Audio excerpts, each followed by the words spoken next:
Alright, so I've been talking about needing a good and cheap and easy way to navigate the track when I'm at AMP, and I've always been thinking about an electric bicycle. So my buddy sent me this sweet electric bicycle from Aventon. He's like, have fun, let me know what you think. And it's really cool because Aventon manufactures all the components versus the competitors who sell these piece by piece from different manufacturers. All their frames are built to be compatible with most bicycle accessories, making it super easy to customize these e-bikes with all the bells and whistles without breaking your pocket. And overall, they're a superior product at an accessible price point. They came to me in these two big boxes, easy to assemble, quick, fast, easy charge, long battery life, top tier production. They also have a wide range of models, with each e-bike being meticulously designed to suit a variety of riding needs and styles. They also own and oversee their own design and manufacturing process and make durable, dependable, high-performing e-mobility products that are both thrilling and delightful to riders all over.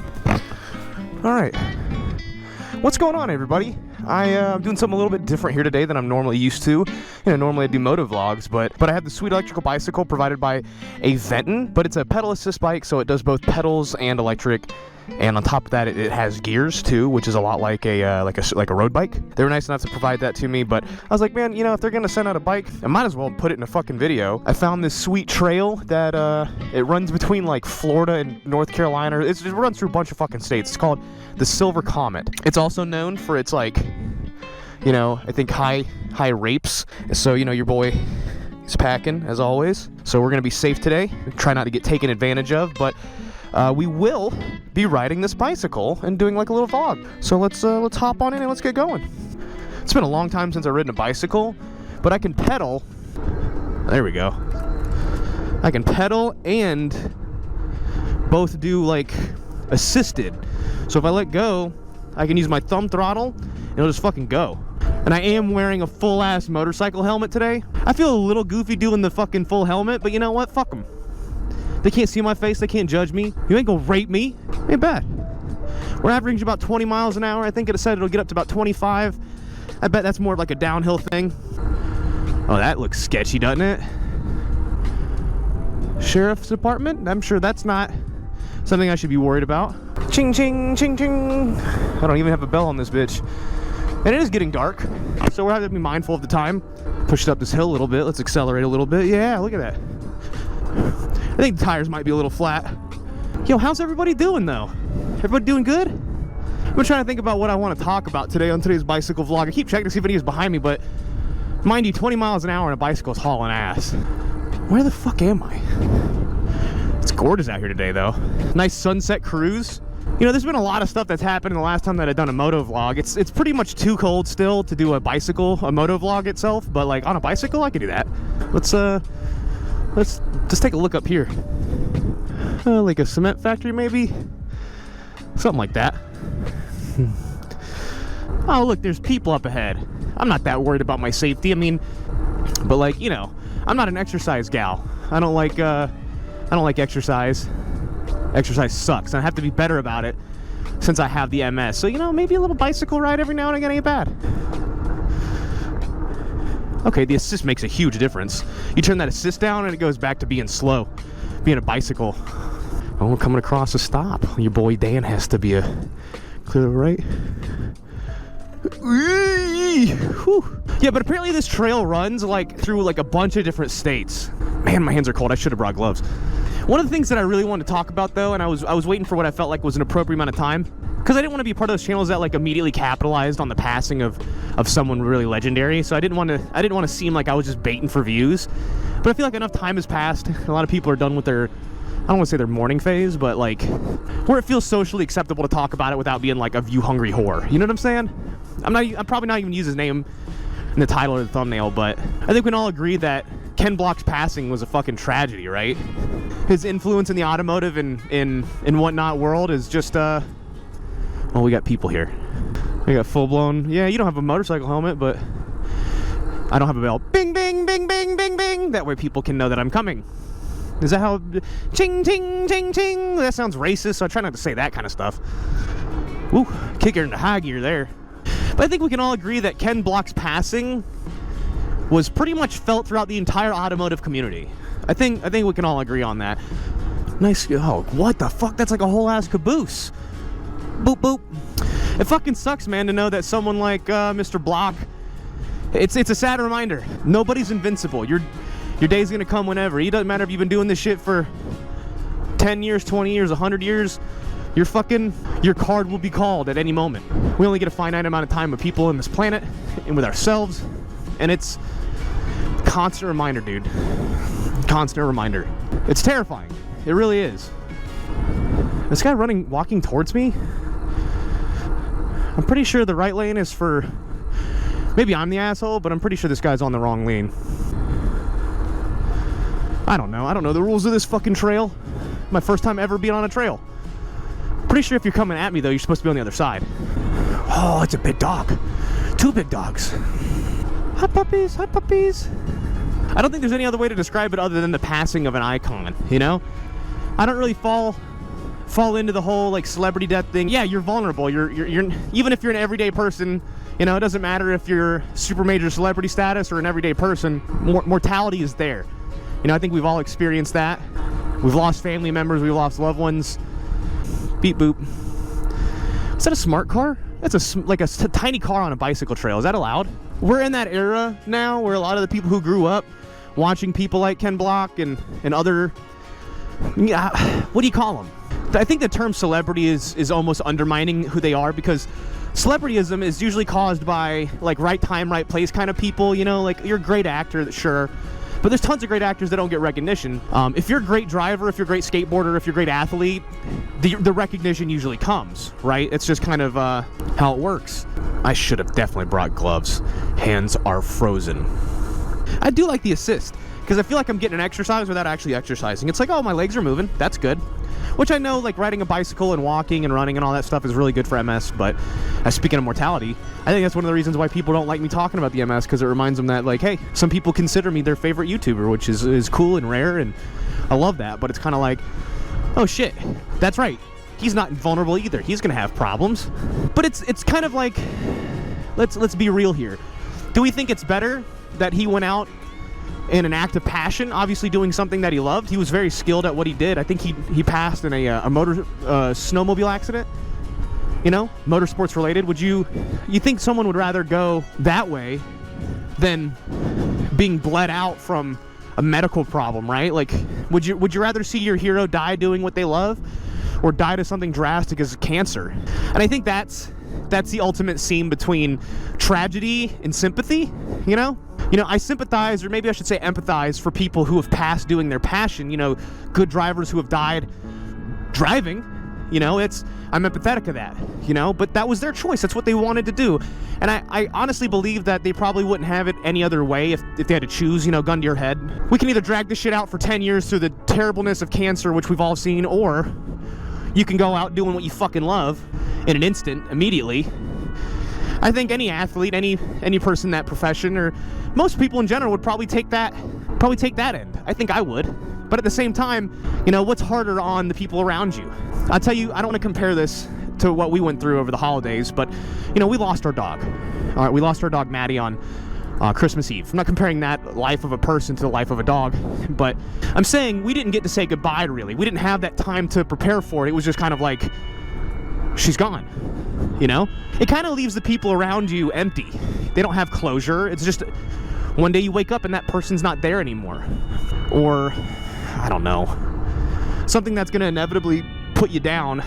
And of course we all are going to die one day. That's part of it.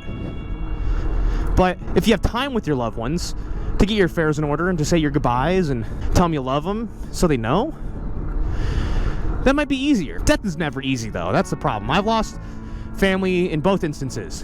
And I guess no matter how you look at it, one day you just wake up and that person or animal, whomever, is gone. No matter how long it takes for them to go, if it's immediate, it's over the course of a couple of years, it ultimately doesn't matter. You're still left without them. And I think that's the part that sucks. It doesn't matter how much closure, how much time you have. When that day comes, it's gonna fucking suck. But I'm gonna stop with the sad, because the sad sucks. You know, you can't. I think it's important to have sad. Sad reminds you when happy's here, you know? We get that whole argument with depression and anxiety and, you know, inevitably dealing with a fallen loved one or animal or whatever it might be. I think you can always get caught up in that. And I don't think it really matters how much time you have.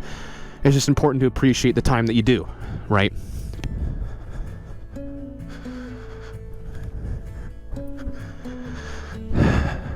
I feel ironic talking about this leaning over a bridge. But I think we all know that I'm not a jumper. I don't know. I don't know what to think about it. I think it's most important that you don't take the time you have for granted. You know, call your family member, call your friends, tell them you love them. The ones that really matter, the ones that have always been there for you. Make sure they know, because who knows, man? That last phone call could be the last one. And I don't want to bring you guys down. I just think it's something I've been thinking a lot lately. I'm sure you guys too. But it's okay. The sad eventually fades into what I would consider happy memories, you know? I wouldn't trade that for the world, you know? My happy memories of my dog, my friends, my family. This is actually a great view, isn't it? I mean, industrial fucking whatevers, but it's a good place to ponder. Oh, how's it going? Sorry, I'm doing weird stuff, don't mind me. Ooh. You guys probably thought I was gonna jump. Let's see if this thing can do a burnout while I'm thinking about it. That's really wanting to grab, but it is doing a burnout. Weak burnout. It's very strange if you let the electronics take over as far as the acceleration. It's very strange how that works. I will say that my ramblings seem to feel a little bit different when I'm on a bicycle. It's like less aggressive.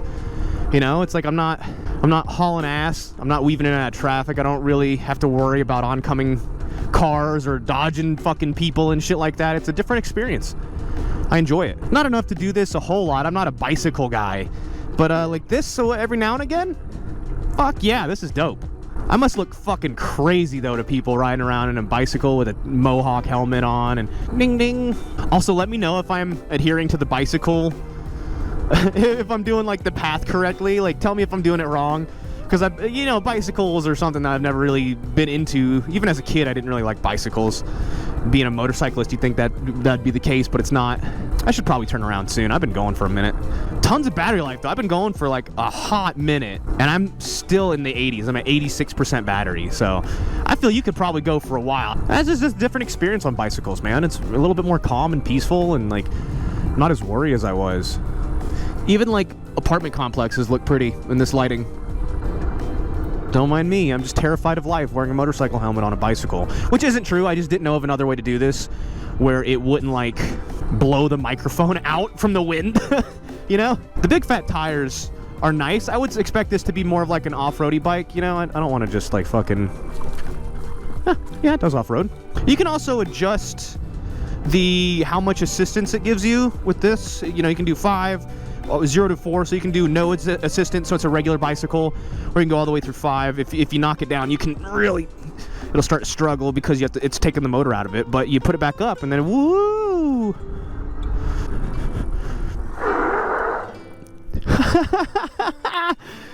Oh, that was cool. This will be a cool thumbnail. Some B-roll shots with my phone here because I didn't bring my whole camera with me. This is a cool bicycle, man. I've got a link in my description for it. Big old fat knobbies. It's got a headlight on it too. Great battery life. I've got the keys currently zip tied to it so I don't lose them though. It's got a taillight too. That works. The seat's not bad. It's still pretty comfortable. But you know what? It is starting to get dark. So I'm going to turn on this headlight and head the other way. It'll do burnout. There we go. Right? Yeah, that's on. That's fantastic. Let's start heading back home, or at least to the truck anyway. I did park the truck. I drove the truck out to a parking spot where I could leave the truck at. At least I think you can. I've seen cars parked there before. We'll know if I get back and it's fucking gone. One of the things I did want to say, I don't want to bring up the Ken Block thing much more because everyone has said everything there is to say about him. You know, I don't want to just make another video where I'm like, I miss Ken Block. He's laughing because I have a helmet on. I think anyway, I might just look like a fucking moron. But I think everybody who's in the automotive scene has had influence over Mr. Block, right? At some point or another, you've come across his videos. You've seen him drifting in all of the Hoonigan stuff, all the Gymkhana. I think I'm pronouncing that correctly. I've never known how to pronounce it correctly. I'm not exactly a words guy. Look at this doggo. Look at this doggo. Look at that doggo. Hi, puppy. Hi, puppy. I know for a fact that I've had influence from him over the years. Never the whole, like, try to be like or try to do the things he does. You just gotta be built for that. Some people are just built differently, and I truly believe that term built differently, you know? I truly believe people like Ken are just built differently. You either got it or you don't, you know? And I don't know anybody, and I do mean anybody, that has that. I've never known anybody that has it like that. I think the crazy part, though, just how extreme, you know, he was, and how extreme his content was, and his team was. I never met him personally. The term met, when I consider someone meeting somebody, sit down, full conversation. You know, I've had passings with him. I can't remember what year specifically, but at SEMA, I'd passed him multiple times at SEMA and had brief Discord. So like, hey, what's up? Oh, what's up, Ken? Good to see you. Just as I'm passing, you know, never a full conversation. And that's the way I liked it. That's the way I prefer it. If I ever have a chance to meet celebrities here and there, that's what I prefer. I think that's the best way to do it, because then you're not disappointed. Not to say that I would have been disappointed by him.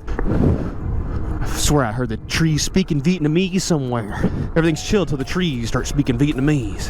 But I had some brief discords with him, just some how you doings, good to see yous, nice to meet yous, handshakes as you're walking by.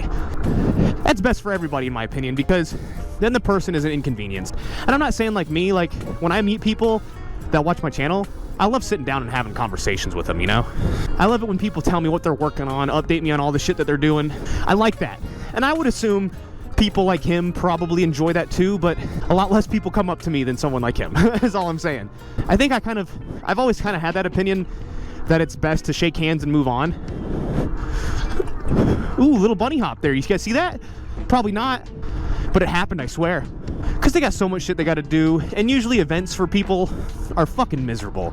I know that anytime I work an event or have to do anything for advertising, it's like, fucking A, I'm on a schedule, I got people up my ass telling me what to do. Like during the BattleBots thing, I kept wanting to talk to all the creators of the BattleBots, but they were so excited to tell me about it, but...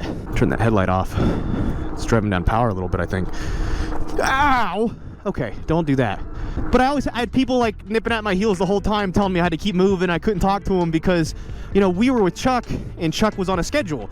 So I was slowing people down by talking to people, which that sucks. I don't like that. I don't like being rushed. I like being able to just do whatever I want to do, which is one of the main reasons I'm glad I never got to that level. You know, I'm not saying that it won't happen. I'm not saying that it couldn't happen, but I'm not sure that I'd want to get to that level of like fame.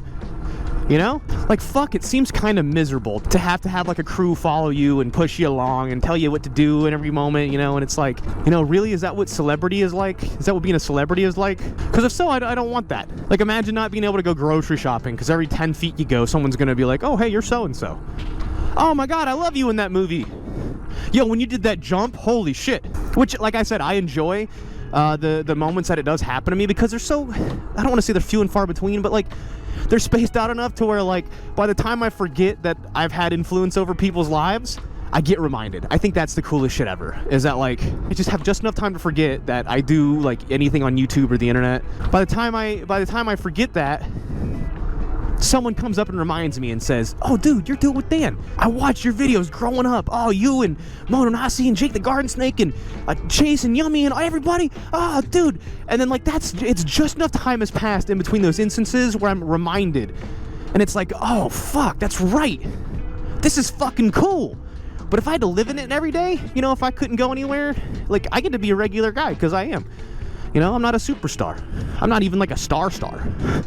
Like a medium star. I'm like a dwarf star. Really small and far away, and you're not positive they exist until it's too late. That's like the perfect level of fame. I don't want to say fame. Fame is such a cringy word. The perfect level of being known. Being aware of. Being known. I have like I would consider what I have to be the perfect level of being known on the internet. Because it's not enough for people to want to come to my house and fuck with me anymore. It used to be. Maybe it's fucking dope. Maybe it's cool as shit. Maybe being The Rock, Dwayne The Rock Johnson's cool as fuck. Maybe that shit's really neat.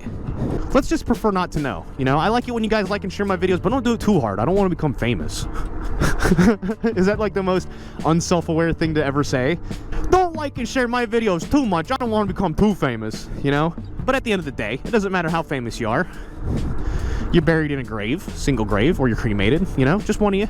How much money, it doesn't matter how much money you've accumulated, how many people you've affected. At the end of the day, it's just you in that hole, buddy. And it's the only thing that separates us.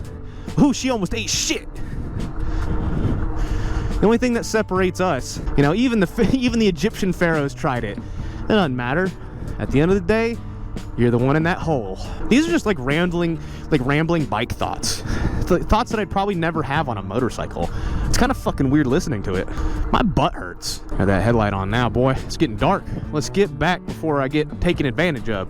Before someone thinks that they can take little DOITWITHDAN down to his knees. Well, I could bench 250. Yeah, well, pop, pop, pop. Let's see what 8th gear feels like.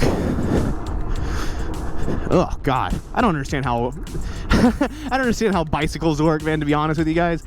I have a cousin who does her and her boyfriend do bicycling, which I make fun of her for it all the time. I make fun of both of them.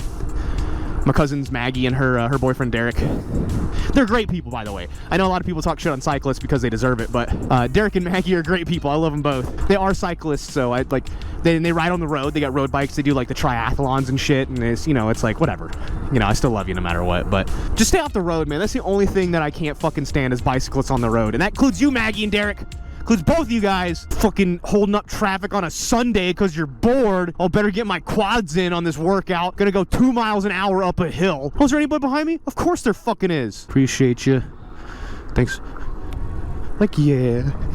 It's hands up, singing my song. Beep, beep, beep. Slow ass kids. Get fucking gap, nerds. Imagine having to pedal your bike to go forward. Lame-os. Ugh. I can't.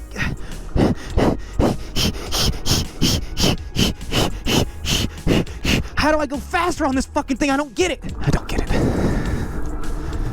Oh yeah, this is what this bicycle was meant for. The extremes of South Africa. Watch out for the lions in the that's actually fucking bamboo. That's actually bamboo. I don't think I've ever seen bamboo growing in the wild. I didn't know it could grow in Georgia because I'm fucking ignorant. Damn, look at this thing post up. Ain't looking bad. Dude, I want to bring an electric motorcycle out here. I think it'd be hilarious. I mean, it's basically what it is.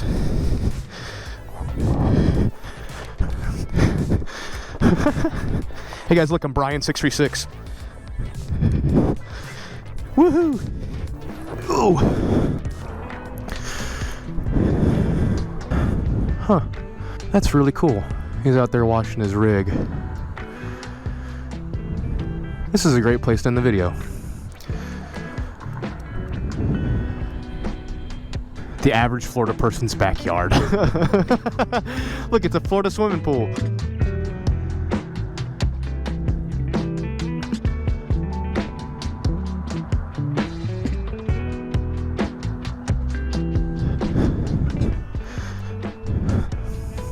Don't mind me, I'm on a motorcycle helmet, don't mind me. This guy looks like an anime character, Jesus, bro. Oh, no way, the tunnel's lit up at night? Bro, that would be dope for motorcycles if I were to bring my motorcycle out here. Don't mind me, puppers. Don't mind me, puppies. Alright guys, I think I can start to make out the workings of my truck parked up ahead, so I think I'm going to wrap this video up here. I want to say thanks for watching. This is a different style of video, and you know, honestly, if you want to see more of this, I'll totally do more bicycle vlogs, and I'll probably change the subject to something like less sad, you know, something like less fucking intrusive thought-provoking, you know, like something that makes you go, ha ha ha, Dan's having a great time, versus like, oh god, why are these dark thoughts occurring? I do want everybody to out there to remember, you know, I think, I hate to put words in people's mouths, but I think that Mr. Ken Block would want it no other way to continuously inspire young people to push their boundaries, do it in a safe way, you know. He always had a team of people watching out for him during his videos and his stunts, and I think that's super important, and I think you guys understand that. So just remember, if you're gonna kill your tires for Ken, which is a phrase that I've been saying, kill him for Ken. If you're gonna do that, man, just do it safe. Don't add to the population, don't subtract from the population, and have a good one, guys. I love you guys, I mean it, and I will see you in the next video. Bye-bye.